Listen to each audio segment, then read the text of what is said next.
ನಮಸ್ಕಾರ ಫ್ರೆಂಡ್ಸ್, ನನ್ನ YouTube channel ವೀಕ್ಷಕರಿಗೆ. ನಾನಿವತ್ತು ವಾಯವ್ಯ ಕರ್ನಾಟಕ ರಸ್ತೆ ಸಾರಿಗೆ ಸಂಸ್ಥೆಯಲ್ಲಿ ನಡೀತಾ ಇದೆ ದಾಖಲಾತಿ ಪರಿಶೀಲನೆ. ಈ ದಾಖಲಾತಿ ಪರಿಶೀಲನೆ ಬಗ್ಗೆ ಬಹಳಷ್ಟು ಅಭ್ಯರ್ಥಿಗಳು ಕಮೆಂಟಲ್ಲಿ ಕೇಳಿದಿರಿ. ಸರ್, ನಮ್ಮದು ಕರೆಪತ್ರ ಡೌನ್ಲೋಡ್ ಆಗ್ತಾಯಿಲ್ಲ, ಓಪನ್ ಆಗ್ತಾಯಿಲ್ಲ, ಇನ್ವ್ಯಾಲಿಡ್ ಅಂತೇಳಿ ಬರ್ತಾಯಿದೆ, ನಾಳೆ ನಾಡಿದ್ದು ವೆರಿಫಿಕೇಷನ್ ಇದೆ, ಏನು ಮಾಡೋದು, ಈ ಥರ ಎಲ್ಲ ಕೇಳ್ತಾಯಿದ್ರಿ. ಅದ್ರ ಬಗ್ಗೆ ನಾನು ನಿಮಗೆ ಮಾಹಿತಿ ಕೊಡ್ಲಿಕ್ಕೆ ಇಷ್ಟಪಡ್ತಾಯಿದ್ದೀನಿ. ಏನಪ್ಪ ಮಾಹಿತಿ ಅಂತಂದರೆ, ನಮ್ಮ ಚಾನಲ್ಗೆ ಇನ್ಯಾರಾದರೂ ಹೊಸಬರಿದ್ದರೆ ಸಬ್ಸ್ಕ್ರೈಬ್ ಮಾಡ್ಕೊಂಡು ವಿಡಿಯೋ ನೋಡಿ ಅಂತ ಹೇಳುತ್ತಾ ಬನ್ನಿ ನೋಡೋಣ ಏನು ಮಾಹಿತಿ ಅಂತೇಳಿ. ನೋಡಿ, ನೀವು ಅಪ್ಲಿಕೇಶನ್ ಡೌನ್ಲೋಡ್ ಮಾಡ್ಕೊಳ್ಳೋಕೆ ಅಪ್ಲಿಕೇಶನ್ ನಂಬರ್ ಎಂಟ್ರಿ ಮಾಡ್ತಿದ್ದೀರಲ್ಲ ವೆಬ್ಸೈಟಲ್ಲಿ, ಅಪ್ಲಿಕೇಶನ್ ನಂಬರು ನೀವು ಎಂಟ್ರಿ ಮಾಡೋ ಟೈಮಿಗೆ ಅಲ್ಲೊಂದು ಕೆಳಗಡೆ ಹಿಂದ್ಗಡೆ ಒಂದು NW ಅಂತೇಳಿ ಬರುತ್ತೆ ಸ್ಟಾರ್ಟಿಂಗಲ್ಲ ಅಪ್ಲಿಕೇಶನ್ ನಂಬರಲ್ಲಿ. ನೀವು NW ಹಾಕ್ತಾಯಿಲ್ಲ, NW ಹಾಕಿಲ್ಲ ಅಂತಾರೆ ಅದು ಅಪ್ಲಿಕೇಶನ್ ಓಪನ್ ಆಗೋಲ್ಲ. NW ಹಾಕಿ ನೀವು ಮುಂದಿನ ನಂಬರ್ ಹಾಕಿ ನಿಮ್ಮ date of birth hockey submit ಕೊಟ್ಟರೆ ನಿಮ್ಮದು ಓಪನ್ ಆಗುತ್ತೆ. ಆವಾಗ ನೀವು ಡೌನ್ಲೋಡ್ ಮಾಡ್ಕೋಬೋದು. ನಿಮ್ಮ ಮೊಬೈಲ್ಗೆ SMS ಬಂದ ತಕ್ಷಣ ನಿಮ್ಗೆ ಅದು ಡೌನ್ಲೋಡ್ ಆಗುತ್ತೆ. ಖಂಡಿತವಾಗೂ ಟ್ರೈ ಮಾಡಿ ನೋಡಿ. ಆಮೇಲೆ ಕೆಲವೊಬ್ಬರಿಗೆ ಆಲ್ರೆಡಿ ವೆರಿಫಿಕೇಷನ್ ಡೇಟ್ ಮುಗಿದೋಗಿದೆ, ಅವ್ರು ಇನ್ನೂ ವೆರಿಫಿಕೇಷನ್ಗೆ ಹೋಗಿಲ್ಲ. ಅಂಥವ್ರು ಏನು ಮಾಡೋದು ಅಂತೇಳಿ ಅವರು ಎಲ್ಲ ಕೇಳ್ತಾಯಿದ್ರಿ. ನೀವುಗಳು ಏನು ಅಂತಂದರೆ ಇಲ್ಲೊಂದು ಒಂದು ಹೆಲ್ಪ್ಲೈನ್ ನಂಬರ್ ಕೊಡ್ತೀನಿ, ಅವ್ರಿಗೆ ಕಾಲ್ ಮಾಡಿ ಕೇಳಿ. ಫ್ರೀ ಇದ್ದರೆ ನಿಮಗೂ ವೆರಿಫಿಕೇಷನ್ ಮಾಡಿಬಿಡ್ತಾರೆ. ಯಾಕಂದರೆ ಭಾಳಷ್ಟು ಜನ ಅಬ್ಸೆಂಟ್ ಆಗ್ತಾಯಿದ್ದಾರೆ. ಒಂದು 20% ಜನ ಅಬ್ಸೆಂಟ್ ಆಗ್ತಾಯಿದ್ದಾರೆ. ಅದಕ್ಕಾಗಿ ಸ್ವಲ್ಪ ಫ್ರೀ ಇರುತ್ತೆ. ಫ್ರೀ ಇದ್ದ ಟೈಮಲ್ಲಿ ನಿಮ್ಗೆ ವೆರಿಫಿಕೇಷನ್ ಮಾಡಿ ಕಳಿಸ್ತಾರೆ ಅವರು. ನಿಮ್ಗೇನಾದರೂ ಹೆಚ್ಚಿನ ಮಾಹಿತಿ ಬೇಕಾಗಿತ್ತು ಅಂದರೆ ಅವ್ರದ್ದು ಹೆಲ್ಪ್ಲೈನ್ ನಂಬರ್ ಇದೆ, ಆ ಹೆಲ್ಪ್ಲೈನ್ ನಂಬರ್ ಕೊಡ್ತೀನಿ, ಇಲ್ಲ ನಾನು ಈ ವಿಡಿಯೋಲ್ಲಿ ನೋಡ್ಕೊಳ್ಳಿ. ಆಮೇಲೆ ಬನ್ನಿ ನೋಡೋಣ. ಇವಾಗ ನಾವು ಕರೆಪತ್ರ ಡೌನ್ಲೋಡ್ ಮಾಡ್ಕೋತೀವೋ, ಕರಪತ್ರ ಡೌನ್ಲೋಡ್ ಮಾಡ್ಕೊಂಡಿದ್ದಾಗ ನೀವು ಏನೇನು ಡಾಕ್ಯುಮೆಂಟ್ಸ್ ತೊಗೊಂಡು ಬರಬೇಕು ಏನಿಲ್ಲ ಅಂತೇಳಿ ಇಲ್ಲಿ ಕೊಟ್ಟಿದ್ದಾರೆ ನೋಡಿ, ನೀವು ಡೀಟೇಲಾಗಿ ನೋಡ್ಕೊಳ್ಳಿ. ಇನ್ನೂ ನಿಮ್ಮದಿನ್ನೂ ಕರೆಪತ್ರ ಇನ್ನೂ ಡೌನ್ಲೋಡ್ ಆಗ್ತಾಯಿಲ್ಲ ಅಂತಂದರೆ, ಅಂದರೆ ನಿಮ್ಮ ಡೇಟ್ ಇನ್ನೂ ಬಂದಿಲ್ಲ ಅಂತಂದರೆ ನೀವುಗಳು ಈ ನೋಡ್ಕೊಂಡು ಏನೇನು ಡಾಕ್ಯುಮೆಂಟ್ಸ್ ರೆಡಿ ಮಾಡಿ ಇಟ್ಕೋಬೇಕು, ಯಾವ ಥರ ಇಟ್ಕೊಳ್ಬೇಕು, ಯಾವ ಡೇಟಿನೊಳಗೆ ಇರಬೇಕು ಅಂಥೇಳಿ ನೀವೆಲ್ಲ ನೋಡಿಕೊಂಡು ನೀವು ರೆಡಿ ಮಾಡಿ ಇಟ್ಕೊಳ್ಳಿ. ಅದೊಂದು ಸೆಟ್ ಜೆರಾಕ್ಸ್ನೂ ಇಟ್ಕೊಳ್ಳಿ ಅಂತ ಹೇಳ್ತಾಯಿದ್ದೀನಿ. ನೋಡಿ, ಪರಿಶೀಲನಾ ಸ್ಥಳ ಅಂತ ಏನಿದೆ ಅಲ್ಲಿ, ಪರಿಶೀಲನಾ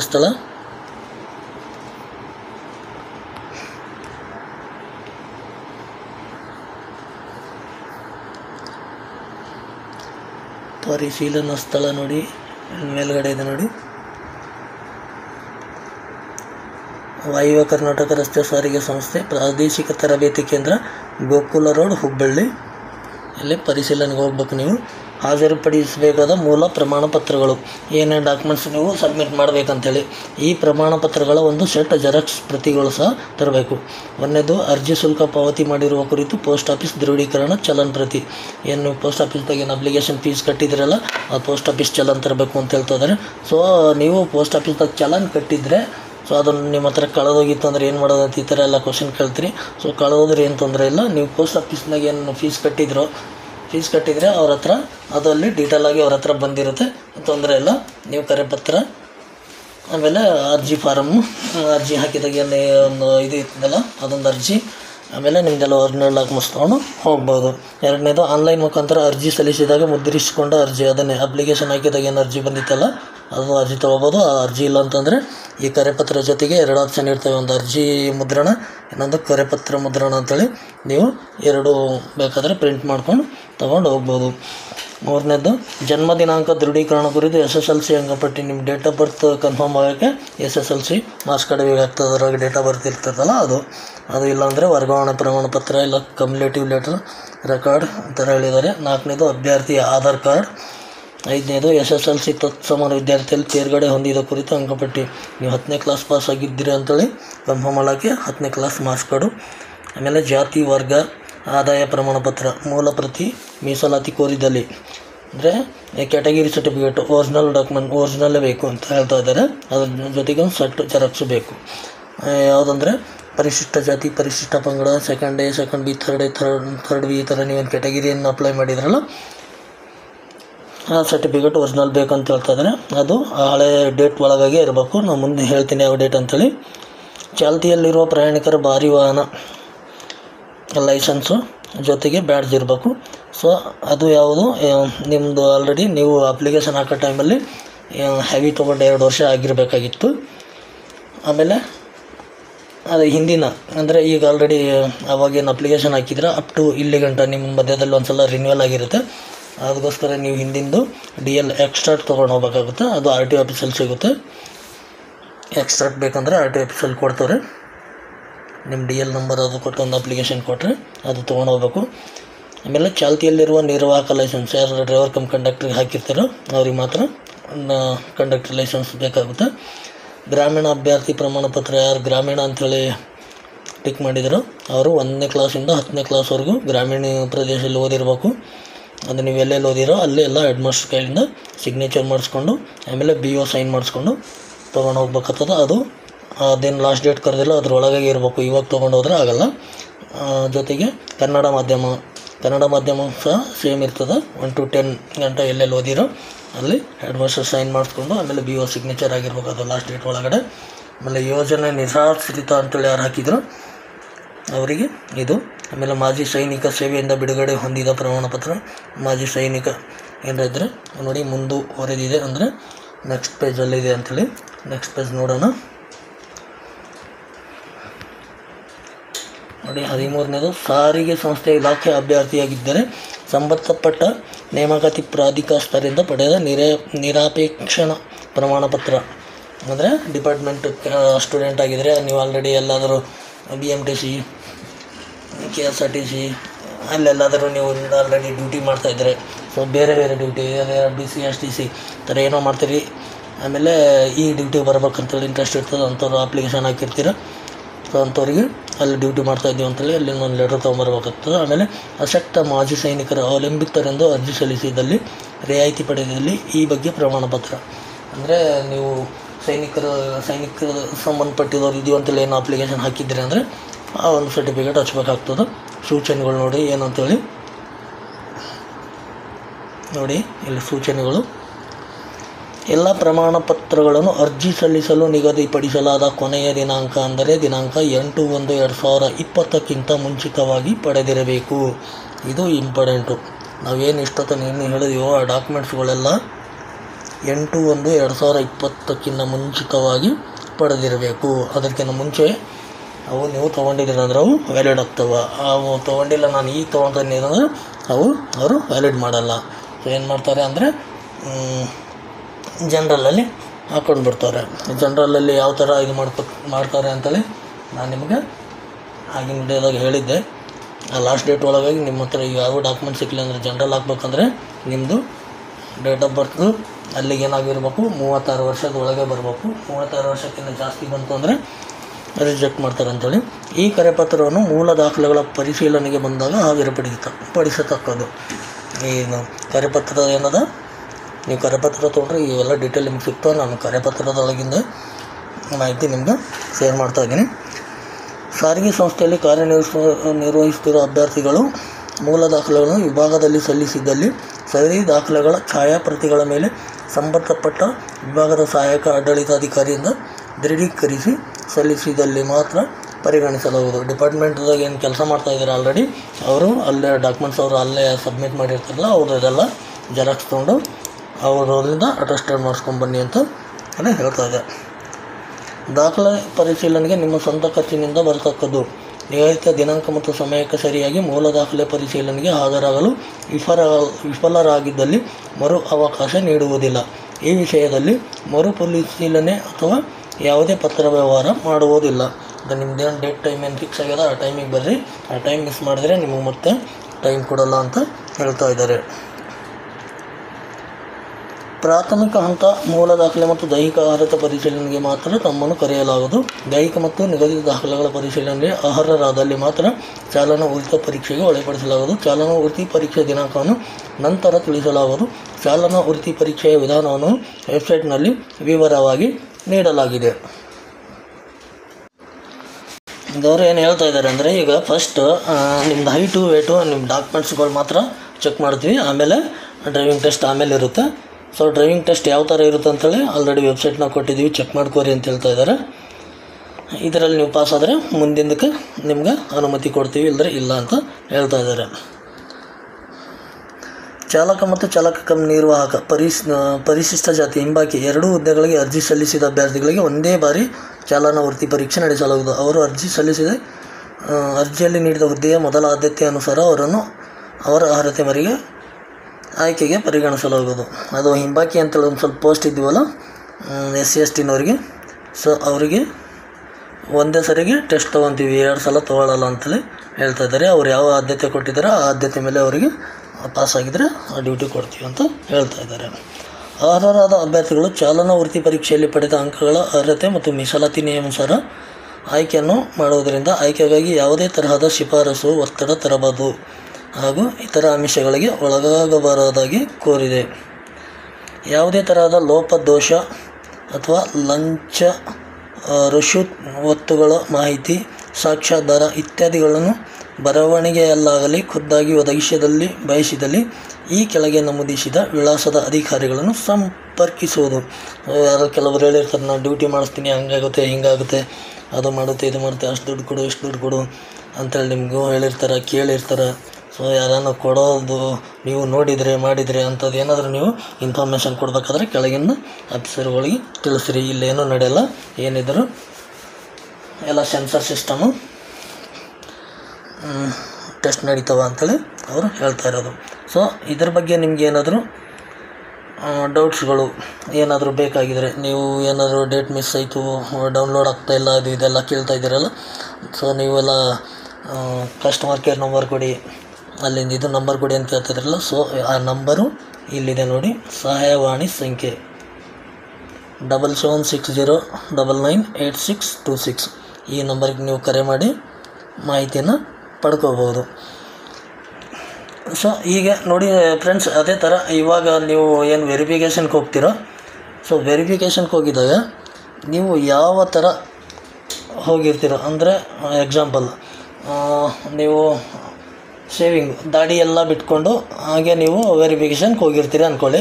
ಫಾರ್ ಎಕ್ಸಾಂಪಲ್ ಇಂಪಾರ್ಟೆಂಟ್ ಆಗಿರೋದು ಮೆಸೇಜ್ ನಾನು ಹೇಳ್ತಾ ಇದ್ದೀನಿ, ಮತ್ತು ನೆಕ್ಸ್ಟ್ ತೊಂದರೆಗಳಾಗ್ಬಿಡೋದು ಅಂತ. ಯಾಕಂದರೆ ಇವಾಗಿಂದೆಲ್ಲ ಪೂರಾ ಒಂದು ಇದರಲ್ಲಿಂದ ಕಂಪ್ಯೂಟರ್ ವೈಸ್ದು ಟೆಸ್ಟ್ ನಡೆಯೋದ್ರಿಂದ ನೀವು ದಾಡಿ ಗೀಡಿ ಎಲ್ಲ ಬಿಟ್ಕೊಂಡು ವೆರಿಫಿಕೇಷನ್ಗೆ ಹೋಗಿರ್ತೀರಿ. ಅಲ್ಲಿ ನಿಮ್ಮದು ಯಾವ ಥರ ಇದೆ ಅದೇ ಥರ ಫೋಟೋ ತಕ್ಕೋತಾರೆ, ವೆರಿಫಿಕೇಷನ್ ಮಾಡ್ತಾರೆ, ನೀವು ವೆರಿಫಿಕೇಷನ್ಗೆ ಪಾಸ್ ಆಗ್ತೀರ ಅಂದ್ಕೊಳ್ಳಿ. ಸೊ ಆಯಿತು, ನೀವು ವೆರಿಫಿಕೇಷನ್ ಪಾಸ್ ಆಗಿದ್ಮೇಲೆ ನೆಕ್ಸ್ಟ್ ನಿಮ್ಗೆ ಏನು ಮಾಡ್ತಾರೆ, ಡ್ರೈವಿಂಗ್ ಟೆಸ್ಟಿಗೆ ಕರೀತಾರೆ. ಡ್ರೈವಿಂಗ್ ಟೆಸ್ಟಿಗೆ ಹೋಗಿದಾಗ ನೀವೇನು ಮಾಡಿರ್ತೀರ, ಅವಾಗ ಆರಾಮಾಗಿ ನಿಮ್ಮದು ಸೇವಿಂಗು, ದಾಡಿ, ಕಟಿಂಗ್ ಎಲ್ಲ ಮಾಡ್ಕೊಂಡು ನೀಟಾಗಿ ಹೋಗ್ತೀರ. ಸೊ ಆವಾಗ ನೀಟಾಗಿ ಹೋಗಿದಾಗ ನಿಮ್ಗೇನು ಮಾಡ್ತಾರೆ, ಮತ್ತೆ ತಿರ್ಗಾ ಫೋಟೋ ತೆಗಿತಾರೆ. ಸೊ ಅವಾಗೇನಾಗುತ್ತೆ, ನೀವು ವೆರಿಫಿಕೇಷನ್ಗೆ ಬಂದಿದ್ದು ಆಮೇಲೆ ಡ್ರೈವಿಂಗ್ ಟೆಸ್ಟಿಗೆ ಹೋಗಿದಾಗ ನಿಮ್ಮ ಫೇಸು ಅಲ್ಲೇ ಚೇಂಜ್ ಆಗುತ್ತೆ. ಅವಾಗ ಕಂಪ್ಯೂಟರ್ ಏನು ಮಾಡ್ತದೆ, ಕ್ಯಾಪ್ಚರ್ ಮಾಡಲ್ಲ. ಅವಾಗಿಂದ ಬೇರೆ ಕ್ಯಾಂಡಿಡೇಟ್ ಅಂತೇಳಿ ಅದು ಏನು ಮಾಡ್ತದೆ, ಸಿಸ್ಟಮ್ ಕಂಪ್ಯೂಟ್ರ್ ತೋರಿಸುತ್ತೆ. ಬೇರೆ ಕ್ಯಾಂಡಿಡೇಟ್ ಅಂತ ಹೆಂಗಂದರೆ, ನೀವು ವೆರಿಫಿಕೇಷನ್ಗೆ ಹೋಗಿರಿ ದಾಡಿ ಗಿಡಿ ಎಲ್ಲ ಬಿಟ್ಕೊಂಡು, ಸೊ ಟೆಸ್ಟಿಗೆ ಹೋಗ್ತಾಯಿದ್ದೀರಿ ದಾಡಿ ಎಲ್ಲ ಶೇವಿಂಗ್ ಮಾಡಿಕೊಂಡು. ಸೊ ಅದಕ್ಕೋಸ್ಕರ ನೀವು ವೆರಿಫಿಕೇಷನ್ಗೆ ಯಾವ ಥರ ಹೋಗಿದ್ರೋ ಟೆಸ್ಟಿಗೂ ಸೇಮ್ ಅದೇ ಥರ ಇರ್ಬೇಕು. ಯಾಕಂದ್ರೆ ಒಂದು ಫೋಟೋ ಇಳಿಸ್ಕೊಂಡು ಇಟ್ಕೊಳ್ಳಿ, ನಾನು ಇಂಥ ದಿನ ವೆರಿಫಿಕೇಷನ್ಗೆ ಈ ಥರನೇ ಹೋಗಿದೆ ಅಂತ ಬರೆದು ಇಟ್ಕೊಳ್ಳಿ ಆ ಫೋಟೋ ಮೇಲೆ. ಯಾಕಂದ್ರೆ ಟೆಸ್ಟಿಗೆ ಸಹ ಅದೇ ಥರ ಹೋಗ್ಬೇಕಾಗುತ್ತೆ. ನೀವೇನಾದರೂ ಮತ್ತೆ ತಿರುಗಿ ಕಟಿಂಗ್ ಎಲ್ಲ ಮಾಡಿಕೊಂಡು ಗಾಂಧಿ ಕಟಿಂಗ್ ಮಾಡ್ಕೊಂಡು ಹೋದ್ರಿ, ಇವಾಗ ಹಂಗೆ ಹೋಗಿದ್ರಿ ಆ ಥರ ಅದೇನು ಮಾಡ್ತದೆ, ಕಂಪ್ಯೂಟ್ರು ನಿಮ್ಗೆ ವೆರಿಫಿಕೇಷನ್ ಇದನ್ನಾಗ ಅದು ತೊಗೊಳ್ಳಲ್ಲ, ಐಡೆಂಟಿಫೈ ಮಾಡಲ್ಲ ಅವಾಗ. ಯಾಕಂದ್ರೆ ನಿಮ್ಮ ಹೇರ್ ಸ್ಟೈಲ್ ಎಲ್ಲ ಚೇಂಜ್ ಆಗಿರುತ್ತೆ, ಮುಖ ಫೇಸ್ ಎಲ್ಲ ಚೇಂಜ್ ಕಾಣುತ್ತೆ. ಅದಕ್ಕೆ ಅವ್ರೇನು ಮಾಡ್ತಾರೆ, ಡೂಪ್ಲಿಕೇಟ್ ಕ್ಯಾಂಡಿಡೇಟ್ ಅಂತೇಳಿ ಇದು ಮಾಡಿ ರಿಜೆಕ್ಟ್ ಮಾಡ್ಲಿಕ್ಕೆ ನೋಡ್ತಾರೆ. ಸೊ ಅದಕ್ಕೋಸ್ಕರ ಇದು ನೀವು ಇಂಪಾರ್ಟೆಂಟಾಗಿ ನೀವು ಯಾವ ಥರ ಹೋಗಿದ್ರೋ ಅದೇ ಥರ ಟೆಸ್ಟಿಗೆ ಹೋಗ್ರಿ ಅಂತ ಹೇಳಕ್ಕೆ ಬಯಸ್ತೀನಿ. ಸೊ ಇನ್ನು BMTCದು ಕಂಡಕ್ಟ್ರದು ಇನ್ನೂ ಅಪ್ಲಿಕೇಶನ್ ತೊಗೊಳ್ತಾ ಇಲ್ಲ. ಸೊ ಎಲೆಕ್ಷನ್ಗೋಸ್ಕರ ಏನಾಗ್ತಾಯಿದೆ ಅಂದರೆ ಅಲ್ಲಿ ವರ್ಕ್ ಯಾವುದು ಇದು ಮಾಡ್ತಾಯಿಲ್ಲ, ಅಷ್ಟೇ ಹೋಲ್ಡ್ ಮಾಡಿಟ್ಟಿದ್ದಾರೆ. ಸೊ ಎಲೆಕ್ಷನ್ ಕಂಪ್ಲೀಟ್ ಆಗಿದ್ಮೇಲೆ ಆ ಪ್ರೋಸೆಸ್ ಕಂಟಿನ್ಯೂ ಮಾಡ್ತಾರೆ. ಸೊ ಕಂಟಿನ್ಯೂ ಮಾಡಿದಾಗೆ ನಿಮ್ಗೆ ನಾನು ತಿಳಿಸ್ತೀನಿ. KSRTCದು ಸಹ ಅದನ್ನೇ ಎಲೆಕ್ಷನ್ ಮುಗಿದ್ಮೇಲೆ ಪ್ರೋಸೆಸ್ ರನ್ನಿಂಗ್ ಇರುತ್ತೆ ಅಂತ ಹೇಳ್ತಾರೆ. ಸೊ ಬೈ ಚಾನ್ಸ್ ಮುಂಚೆ ಏನಾದರೂ ಬಿಟ್ಟಿದ್ರೆ ಡಿಪಾರ್ಟ್ಮೆಂಟ್ದು ಯಾವ ಟೈಮಲ್ಲಿ ಏನೇನಾಗುತ್ತೆ, ಯಾವ ಥರ ಏನಾಗುತ್ತೆ ಅಂತೇಳಿ ಸೊ ಅವ್ರಿಗೆ ಬಿಟ್ಟಿದ್ದು. ಸೊ ಅವ್ರು ಏನಾರು ನಿರ್ಧಾರ ತೊಗೊಂಡಿದ್ರು ಬೇಗನೆ ಸ್ಟಾರ್ಟ್ ಮಾಡೋಕ್ಕಂತಂದರೆ ಆ ಮಾಹಿತಿನ ನಾನು ನಿಮ್ಗೆ ತಿಳಿಸ್ತೀನಿ. ಇದು 1-2 ತಿಂಗಳು ಬೇಗ ಇದು ಮುಗೀತದೆ. ಸೊ ಇವಾಗಲೇ ಟ್ರ್ಯಾಕ್ ಎಲ್ಲ ರೆಡಿ ಮಾಡ್ತಾ ಇದ್ದಾರೆ ಅಂತ ಮಾಹಿತಿ ಸಿಗ್ತಾಯಿದೆ ಅಲ್ಲೇ ಹುಬ್ಬಳ್ಳಿಯಲ್ಲಿ.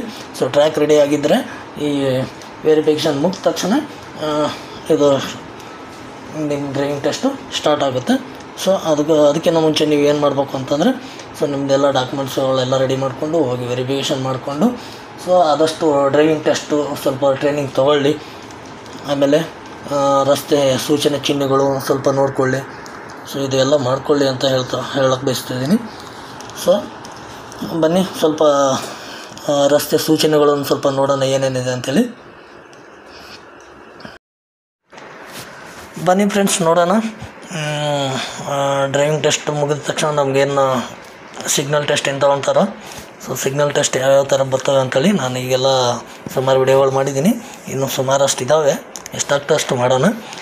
ಸೊ ಪ್ರಶ್ನೆ ಏನಪ್ಪ ಅಂದರೆ, ಜೀಬ್ರಾ ಲೈನನ್ನು ನಿರ್ದಿಷ್ಟಪಡಿಸಿರುವುದು. ಜೀಬ್ರಾ ಲೈನು ಏನಕ್ಕೆ ನಿರ್ದಿಷ್ಟಪಡಿಸಿದ್ದಾರೆ ಅಂಥೇಳಿ ಆಪ್ಷನ್ ನೋಡೋಣ. ವಾಹನವನ್ನು ನಿಲ್ಲಿಸೋಗೋಸ್ಕರ ಮಾಡಿದ್ದಾರೆ, ಅಥವಾ ಪಾದಚಾರಿಗಳು ದಾಟೋಗೋಸ್ಕರ ಮಾಡಿದ್ದಾರೆ, ಅಥವಾ ವಾಹನಗಳಿಗೆ ಆದ್ಯತೆ ನೀಡೋಗೋಸ್ಕರ ಮಾಡಿದ್ದಾರೆ ಅಂಥೇಳಿ. ಸೊ ಸರಿಯಾದ ಉತ್ತರ ಪಾದಚಾರಿಗಳು ದಾಟಲಿಕ್ಕೆ ಜೀಬ್ರಾ ಕ್ರಾಸ್ ಮಾಡಿದ್ದಾರೆ.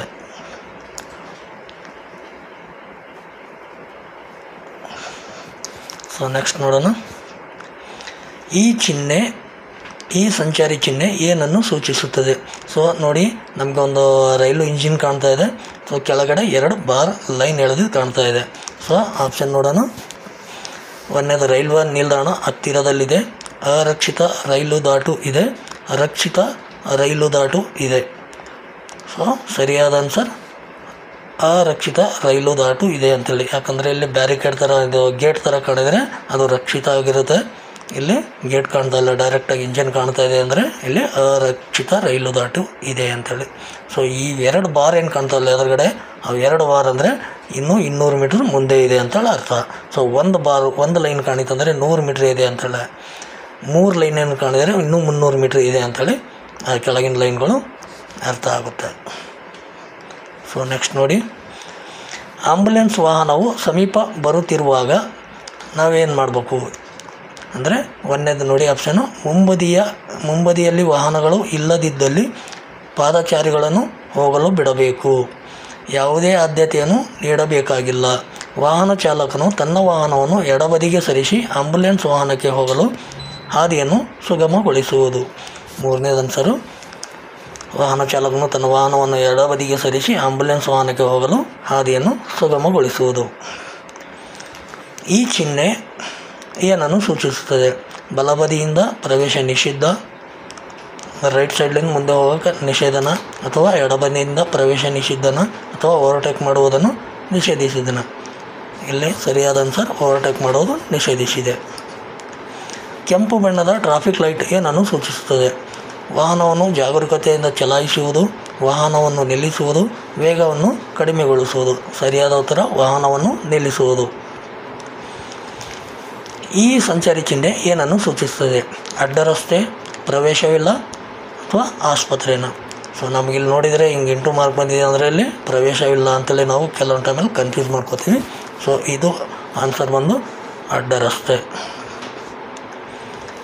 ಆಸ್ಪತ್ರೆಯ ಪ್ರವೇಶ ದ್ವಾರದಲ್ಲಿ ವಾಹನಗಳನ್ನು ನಿಲ್ಲಿಸುವುದು ಸರಿನಾ ಅಥವಾ ತಪ್ಪ? ಸರಿಯಲ್ಲನ, ಅಥವಾ ನೋ ಪಾರ್ಕಿಂಗ್ ಬೋರ್ಡ್ ಇಲ್ಲದಿದ್ದಲ್ಲಿ ಸರಿಯಾಗಿರ್ತದ? ಸೊ ಆಸ್ಪತ್ರೆ ಯಾವಾಗೂ ಎಮರ್ಜೆನ್ಸಿ ಅದು ಗೇಟ್ ಹತ್ರ ಎಲ್ಲ ರೋಡು ಜಾಮ್ ಮಾಡಿದರೆ ಆಂಬುಲೆನ್ಸ್ಗಳು ಇದು ಮಾಡೋಕ್ಕೆ ಎಲ್ಲ ಪೇಷಂಟ್ಗಳಿಗೆ ತೊಂದರೆ ಆಗುತ್ತೆ. ಇದು ಸರಿಯಲ್ಲ. ಈ ಸಂಚಾರಿ ಚಿಹ್ನೆ ಏನನ್ನು ಸೂಚಿಸುತ್ತದೆ? ನಿರ್ಬಂಧ ಕೊನೆಗೊಳ್ಳುವ ಚಿಹ್ನೆನ, ಪ್ರವೇಶವಿಲ್ಲನ, ಓವರ್ಟೇಕಿಂಗ್ ಮಾಡಬಾರ್ದನ. ಸರಿಯಾದ ಉತ್ತರ ಪ್ರವೇಶವಿಲ್ಲ. ಜಾರುವ ರಸ್ತೆ ಚಿಹ್ನೆ ನೋಡಿದಾಗ ಚಾಲಕನು ಮಾಡಬೇಕಾದದ್ದು ಏನು?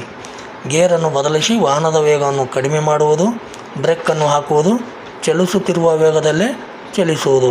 ಏನು ಮಾಡಬೇಕು? ಜಾರುವ ರೋಡು ಸ್ಲಿಪ್ ಆಗೋ ರೋಡ್ ಇದ್ದಲ್ಲಿ ಅಂತಂದರೆ ವಾಹನ ಚಾಲಕ ಏನು ಮಾಡಬೇಕು ಅಂದರೆ ಸರಿಯಾದ ಉತ್ತರ ಒಂದನೇದಾಗುತ್ತೆ, ಗೇರನ್ನು ಬದಲಿಸಿ ವಾಹನದ ವೇಗವನ್ನು ಕಡಿಮೆ ಮಾಡಿ ನಿಧಾನಕ್ಕೆ ಹೋಗಬೇಕು ಅಂತ. ಈ ಸಂಚಾರಿ ಚಿಹ್ನೆ ಏನನ್ನು ಸೂಚಿಸುತ್ತದೆ? ಬೇಕಾದರೆ ಎಡಕ್ಕೆ ತಿರುಗಿ, ಕಡ್ಡಾಯವಾಗಿ ಮುಂದೆ ಹೋಗಿ, ಅಥವಾ ಎಡಕ್ಕೆ ತಿರುಗಿ, ಎಡಬದಿಯ ರಸ್ತೆ. ಸೊ ಇಲ್ಲಿ ಸರಿಯಾದ ಉತ್ತರ ಏನಾಗುತ್ತೆ? ಮೂರನೇದು ಎಡಬದಿಯ ರಸ್ತೆ. ವಾಹನವನ್ನು ಯಾವ ಸಂದರ್ಭದಲ್ಲಿ ಓವರ್ಟೇಕ್ ಮಾಡಬಾರ್ದು? ಇತರರಿಗೆ ತೊಂದರೆಯಾಗುವ ಸಂದರ್ಭದಲ್ಲಿ, ಅಥವಾ ಸಂಚಾರಕ್ಕೆ ಅಪಾಯ ಸಂಭವಿಸುವ ಸಂದರ್ಭದಲ್ಲಿ, ಮುಂಬದಿಯ ವಾಹನದ ವೇಗವು ಕಡಿಮೆ ಮಾಡಿದಾಗ, ರಾತ್ರಿ ವೇಳೆಯಲ್ಲಿ. ಸೊ ಯಾವಾಗ ಓವರ್ಟೇಕ್ ಮಾಡಬಾರ್ದು ಅಂದರೆ ಒಂದನೇದು ಆನ್ಸರ್ ಸರಿಯಾಗುತ್ತೆ. ಇತರರಿಗೆ ತೊಂದರೆ ಆಗುವ ಸಂದರ್ಭದಲ್ಲಿ ಅಥವಾ ಸಂಚಾರಕ್ಕೆ ಅಪಾಯ ಸಂಭವಿಸುವ ಸಂದರ್ಭದಲ್ಲಿ ಓವರ್ಟೇಕ್ ಮಾಡಬಾರ್ದು ಅಂತ. ಈ ಸಂಚಾರಿ ಚಿಹ್ನೆ ಏನನ್ನು ಸೂಚಿಸುತ್ತದೆ? ಕಡ್ಡಾಯವಾಗಿ ಹಾರನ್ ಮಾಡಿ, ನಿರಂತರವಾಗಿ ಹಾರನ್ ಮಾಡುವುದು ನಿಷೇಧಿಸಿದೆ. ಸರಿಯಾದ ಉತ್ತರ ಕಡ್ಡಾಯವಾಗಿ ಹಾರನ್ ಮಾಡಿ.